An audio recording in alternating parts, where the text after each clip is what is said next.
So as a wise man once said, alright.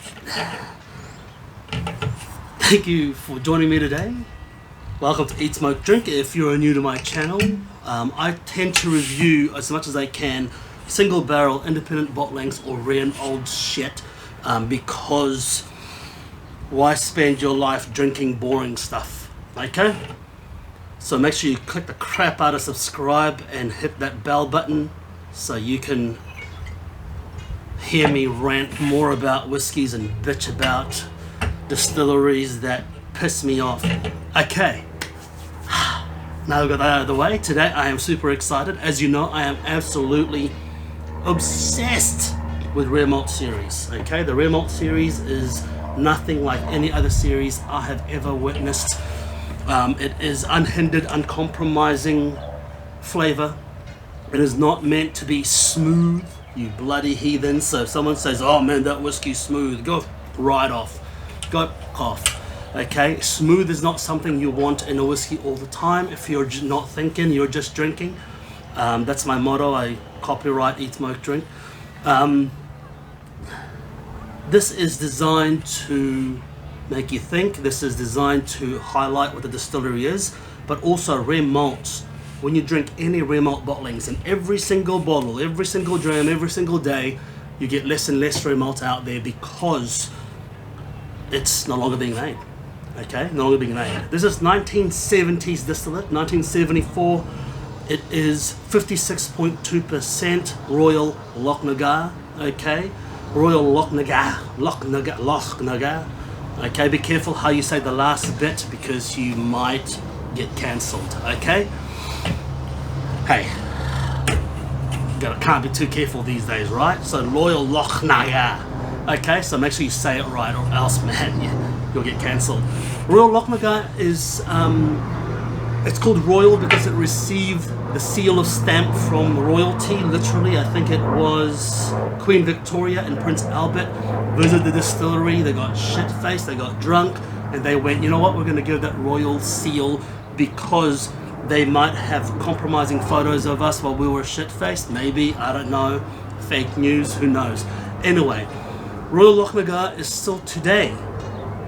Today, they still use worm tubs, which is fantastic. Now, why do you think 1970s differs from today? Well, I'll tell you. Different era, different stills. They might be using a lot more wood, coal, whatever they can use as fuel, some peat even, whatever. It's hard to say. Floor malting. They might still be using floor malting, which gives it a very, very different character to today's malt, which is massive, massive towers of malting setups that are computerized for perfect malting. Back then, floor malting is not perfect, far from perfect, very rustic. So very different era altogether. In 1970s, rare malts, it's like traveling back in time. It's as close as you can get to traveling back in time to taste the whiskey back then. So, without further ado, I am super excited to review this whiskey today. As you can probably tell, I have a raging... anyway, sorry. Let's get sniffing. Oh, God almighty. Rare malts. Oh, forgive me if I'm just a little bit aroused. On the nose straight away. So once again, I'm using the 1920s butt plug. I know it sounds strange, but I'm getting like crayons. I'm getting crayons, a little bit of wood varnish, talc, baby powder, talcum powder. And I'm not talking about the stuff that we have today. I'm talking about, you know, pre-Johnson & Johnson's lawsuit baby powder. The real stuff. Oh, very chalky on the nose, but floral, honey mead, a pinch of cloves, white pepper, candied ginger, a hint of orange marmalade, burnt butter, Russian fudge. Oh my god, the nose is so complex. I am just in heaven. Oh shit. German marzipan, you know, when you're in the German Christmas market, transports me back, and you're getting the smell of bratwurst and roast, not roast, but like those braised hams that they've got, and marzipan in the air. Oh, it transports me. It transports me right then and there. There's a nuttiness to it I can't describe. I don't know what it is. I would say walnut liqueur.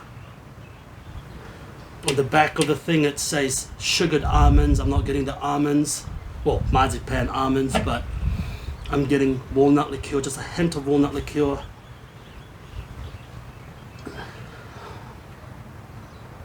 A hint of Christmas cake baking in the background. And Krispy Kreme frosted donuts. You know, that deep fried donut dough with frost.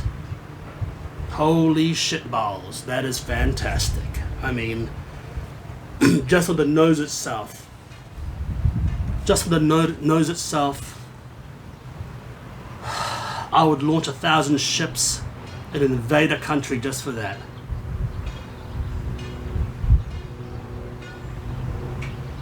A hint of smoke, some minerality, burnt glass, which is something that I always get from rare malts. I don't know where it's coming from, but some say it could be from the coal smoke, some say the wood smoke. Hot glass, burning glass, you know, when you chuck a bottle, an empty bottle, into a raging fire, that burning glass. Let's get sipping. Ooh. On the nose, I'm picking up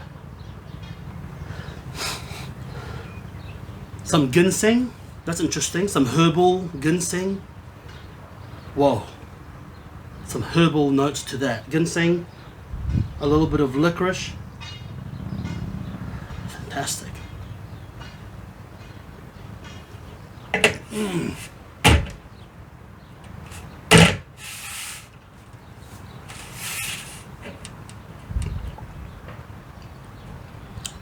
God damn.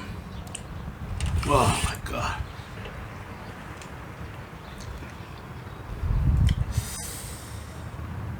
Let me just recover from that a little bit. Heavy. Heavy on the palate. Oil. Coating my mouth. Absolutely phenomenal. Ginseng and herbal is definitely the note there for my palate. I'm getting a herbal bouquet, licorice, definitely ginseng, that heavily medicinal note. Very little sweetness actually.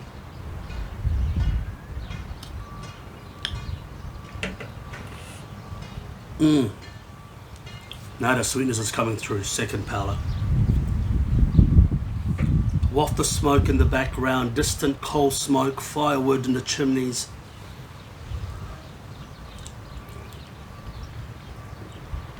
Burnt sugar, burnt butter.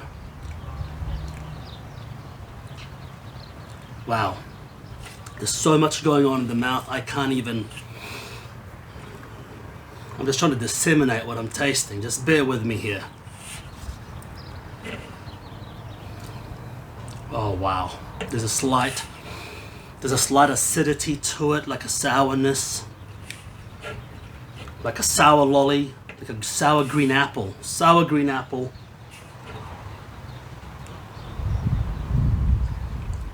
Now, as I'm...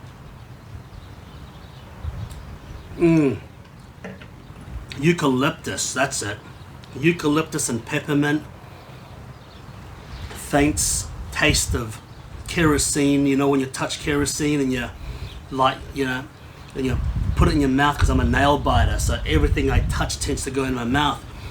And so when you touch kerosene and then you bite your nails and you taste that disgusting kerosene, but in this case it's so good.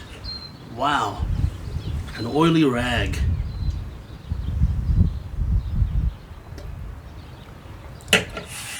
Oh man, that is fantastic.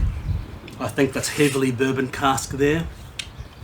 I'm getting sickly coconut, concentrated sickly coconut syrup, vanillin, some vanilla, shall I say, brown sugar. Now I'm getting simple syrup.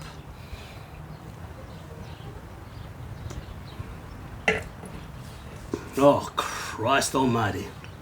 That is fantastic.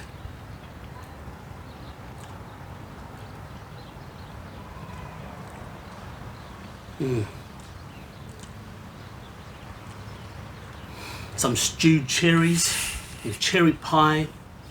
It's buttery, like popcorn, like buttered popcorn, but its general main note is herbal. I'm getting a herbal bouquet, licorice, ginseng, slight overripe fruit.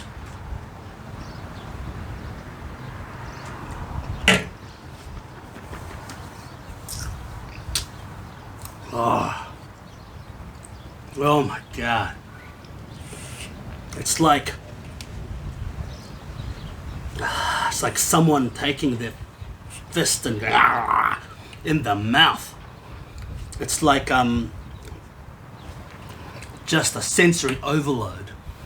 Sensory overload. It's just so much going on there. The finish is long. It won't dissipate. I'm still salivating from it. Oh my God. Honestly, if you can get your hands on rare malts, you have to get your hands on rare malts. Rare malts, to me, in my opinion, is probably so far the epitome of experience when it comes to single malt whiskey expressions. The epitome, just the way they select the barrels or blended them, it's just phenomenal. Absolutely phenomenal. So much flavor coming out. Wet gravel. There's a savouriness to it I can't put my finger on, like a metallic, meaty, like a medium rare to rare steak. That blood. Oh wow. Fantastic. Oh man. Man, I would haul myself out for another one of these bottles. I probably would. So if any of you have another one of these bottles, send it my way and I'll do dirty things for you on video. Oh man, fantastic, fantastic. Look, thank you very much for joining me today. I'm not gonna, sorry but not sorry for getting a little bit too excited. Great to have you back watching my channel. And until next time, actually eat, smoke, drink. I am not a doctor. That is not medical advice. Might as well be though. Cheers.